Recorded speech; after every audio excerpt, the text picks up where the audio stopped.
ఇండియాకు జమ్మూ అండ్ కాశ్మీర్ లోని రియాసీ డిస్ట్రిక్ట్ లో $4 ట్రిలియన్ విలువైన ఖజానా దొరికింది. ఇది సౌదీ అరేబియాగా భారత్ ను మార్చగలదు. 1938 లో సౌదీ అరేబియాలోని దమాం ప్రాంతంలో ఆయిల్ దొరికిన తర్వాత రాత్రికి రాత్రి ఆ దేశం యొక్క తలరాత మారిపోయింది. ఇదే విధంగా ఈ లిథియం డిపాజిట్ ఇండియా కూడా గేమ్ చేంజర్ అయ్యే అవకాశం ఉంది. కానీ ఇక్కడ ఒక సమస్య.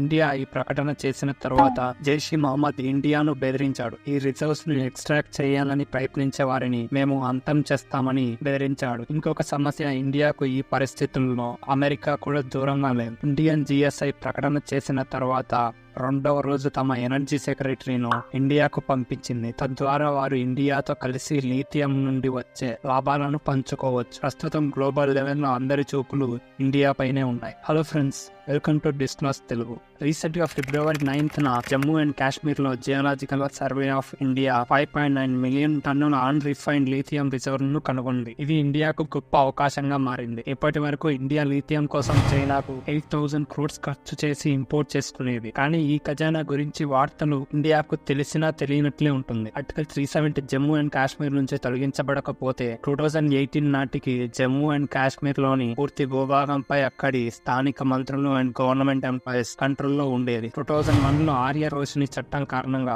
జమ్మూ అండ్ కాశ్మీర్ లో ఎక్కడ ఇతర వ్యక్తులు భూమి కొనుగోలు చేయలేరు. ఈ చట్టం ప్రకారం జేఎన్ గవర్నమెంట్ చాలా తక్కువ ధరకు 16 లక్షల హెక్టార్ల ప్రభుత్వ ఆ భూమిని స్థానికులకు లీజుకు ఇచ్చింది. కానీ ఇది ఒక పెద్ద స్కామ్ గా మారింది. చట్టాల ప్రకారం జేఎన్ గవర్నమెంట్ 25,000 కోట్ల విలువైన భూమిని లీజుకు అందుబాటులో ఉంచింది. కానీ వాస్తవంలో గవర్నమెంట్ 16 లక్షల హెక్టార్లలో 6 లక్షల హెక్టార్లు మాత్రమే లీజుకు అందుబాటులో ఉంచింది. దీని విలువ 3,317 కోట్లు. కానీ ఈ ఒప్పందంలో జేఎన్ గవర్నమెంట్ కి కేవలం 76 కోట్లు లభించాయి. అంటే 241 కోట్లను నేరుగా నాయకుల జోబుల్లో పెట్టారు. అంతకు ముందు జేఎన్ స్టేట్ విజిలెన్స్ ఆర్గనైజేషన్ ఈ యాక్ట్ కి అగెనిస్ట్ గా కంప్లైంట్ రిజిస్టర్ చేసి వారు మంచి ప్రాంతంలో ఉన్న కొంత భూమిని పథకానికి అర్హత లేకుండా ఉన్న ధనిక వ్యక్తులకు బదిలీ చేయబడినట్లు గుర్తించారు. అయితే 2018 ఆర్టికల్ 370 అప్లికేషన్ తో రోష్ని యాక్ట్ క్యాన్సిల్ చేయబడింది. అప్పటి గవర్నమెంట్ సత్యపాల్ వెంటనే ఈ చట్టానికి సంబంధించి చర్యలు తీసుకున్నారు. అండ్ 2020లో జేఎన్ హైకోర్టు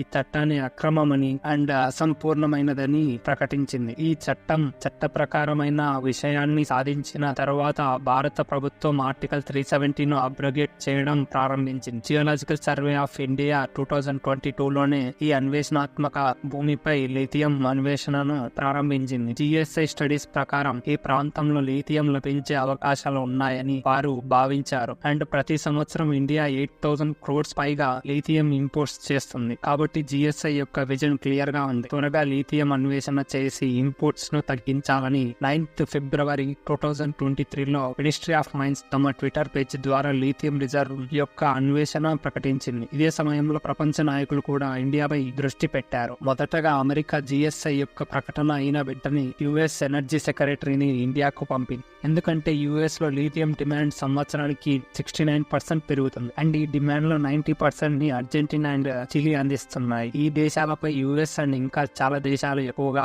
ఆధారపడి ఉన్నాయి. ఈ సమస్యను పరిష్కరించేందుకు Biden administration national blue print for lithium batteries ను ప్రారంభించింది. ఈ ప్లాన్ ప్రకారం యుఎస్ తన ఇంపోర్ట్స్ ను తగ్గించి సెల్ఫ్ డిపెండెంట్ గా మారాలని కోరుకుంటుంది. దీనికి మైనింగ్ నుండి లిథియం ప్రొడక్షన్ వరకు మరింత పెట్టుబడులను పెట్టాలని యుఎస్ ప్లాన్ చేస్తుంది. ఇందులో ఇండియా యొక్క ఈ రిజర్వ్ ను ఒక విలువైన అవకాశంగా ఉన్నాయి. అందుకే America assistant secretary for energy resource Jeffrey R Pyatt ను స్ట్రాటజికల్లీ ప్లాన్ చేసి భారత్ కి పంపింది. అతను ఇండియాలో February 13 నుండి 17 వరకు ఉంటారు. ఈ 5 రోజులలో ముంబైలో ఉన్న పెద్ద పెద్ద బిజినెస్ పీపుల్ తో మీట్ అవుతారు. తర్వాత పూణేలో ఎంటర్ప్రెన్యూర్లను అండ్ ఇంజనీరింగ్ స్టూడెంట్స్ తో సమావేశం అవుతాడు. అండ్ చివరిలో ఢిల్లీలో ప్రభుత్వ అధికారులతో సమావేశం అవుతాడు. దీంతో యుఎస్ మైండ్ సెట్ చాలా స్పష్టంగా ఉంది. ఇది లిథియం అన్వేషణ ఒప్పందం సంతకం చేయడానికి ఒక ప్రయత్నం కావచ్చు. చైనా కూడా ఇప్పుడు లిథియం మార్కెట్ ను కంట్రోల్ చేయాలని చూస్తుంది. చైనా ప్రపంచంలో 60% లిథియం ఉత్పత్తి చేస్తుంది. కానీ ప్రస్తుతం ఆఫ్ఘనిస్తాన్ లో లభించే డిపాజిట్స్ ను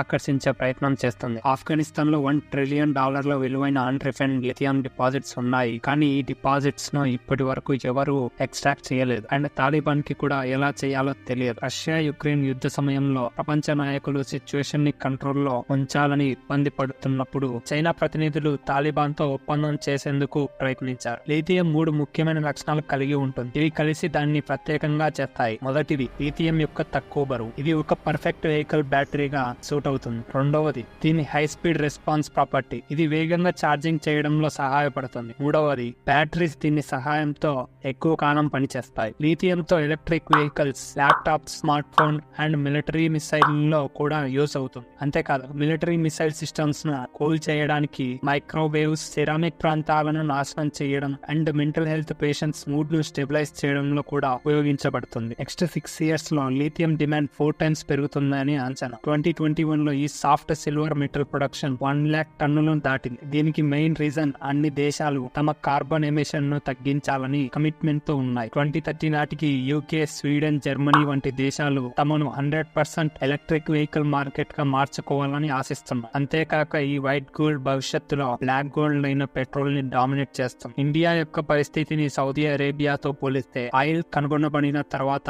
సౌదీ అరేబియా యొక్క భవిష్యత్తు ఎలా మారిందో ఇండియా యొక్క పరిస్థితి కూడా మారవచ్చు. ఒక సమయానికి మైనర్ ఎకానమీగా ఉన్న దేశం ఇప్పుడు ప్రపంచ ఆర్థిక వ్యవస్థను డామినేట్ చేస్తుంది. ఇది ఆయిల్ రిజర్వ్స్ కారణంగా జరిగింది. అంతేకాకుండా సౌదీ అరేబియా ఆయిల్ ను ప్రపంచమంతా అమ్మడం ప్రారంభించి యూరోపియన్, ఆసియన్ అండ్ అమెరికన్ దేశాలతో మంచి సంబంధాలను ఏర్పరచుకుంది. వారి ఆర్థిక వ్యవస్థ పెరిగింది అండ్ సౌదీ ఒపెక్ దేశాలతో కలిసి ఆయిల్ ధరలను కంట్రోల్ చేస్తుంది. ఈ white gold world wide oil పై ఆధారపడి ఉన్న దేశాలకు ఆల్టర్నేటివ్ కావచ్చు. ఇండియా కూడా ఈ లిథియం కనుగొనడం వల్ల కేవలం ఇంపోర్ట్ కాకుండా లీడింగ్ ఎక్స్పోర్టర్ గా కూడా మారవచ్చు. Hope for good future. మీరు ఎలక్ట్రిక్ వాహనాల గురించి మీ అభిప్రాయాలను కామెంట్ లో చెప్పండి. ఈ వీడియోలో మీరు కొత్త విషయాలను నేర్చుకున్నారు అనుకుంటున్నాను. కంటెంట్ నచ్చితే లైక్ చేయండి. For more content please subscribe our channel. జై హింద్.